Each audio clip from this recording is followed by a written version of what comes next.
شاہزین بگٹی پاکستان کے نوجوانوں کو سیاست میں آگے لانے کے لیے پرعزم، جبکہ نواب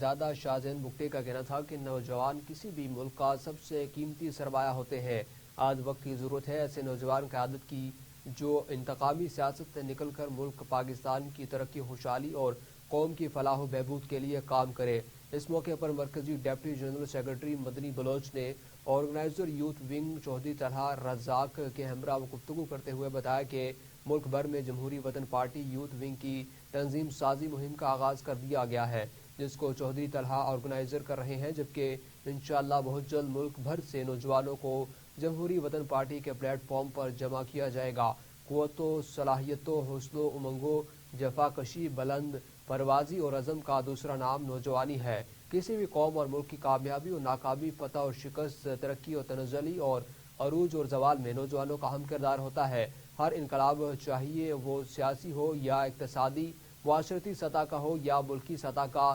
سائنسی میدان ہو یا اطلاعاتی اور نشریاتی میدان، غرض سبھی میدانوں میں نوجوانوں کا کردار نہایت ہی اہم اور کلیدی ہوتا ہے۔ تمام نوجوانوں کو چاہیے جمہوری وطن پارٹی کی تنظیم سازی مہم کا حصہ بنے اور پاکستان کی ترقی، خوشحالی، خود مختاری کے لیے جاری جدوجہد میں اپنا کردار ادا کرے۔